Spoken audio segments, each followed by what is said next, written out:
sa usaping diploma o diskarte.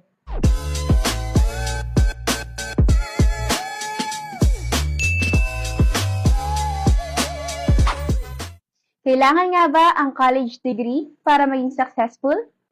Para sa akin, syempre hindi. Nakadepende na lang ito sa definition natin kung ano nga ba ang success. At marami na ring tao ang nakapagpatunay nito. Maraming tao ang hindi nakapagtapos ng pag-aaral pero successful sa buhay. Isa na lang sa may pinakasikat na example nito ay si Bill Gates. Nakadepende na lang ito sa mindset at pagpupursige natin.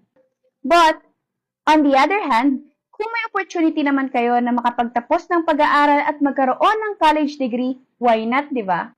May pang-tuition naman na naibibigay ang mga magulang ninyo, bakit hindi nyo patapusin? Dahil real talk lang, okay? Real talk. Kapag nakapagtapos ka ng pag-aaral or may college degree ka or na meron kang diploma, mataas ang tingin ng mga tao sa inyo.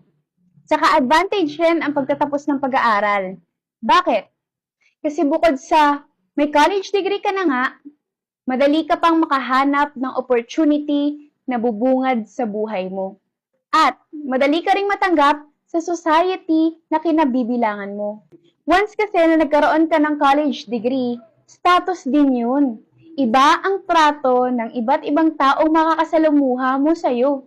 Kaya kung may chance ka na maging college student o makapag-enroll sa kolehiyo o makapagtapos man lang sa kolehiyo, i-grab mo na yan. Huwag mo nang palampasin at tapusin mo na. Dahil hindi lahat ng tao nagkakaroon ng opportunity para makapagtapos sa kolehiyo. Kaya kung may chance ka makapagtapos, tapusin mo na. Kasi pwede namang may college degree ka na, successful ka pa. 'Di ba?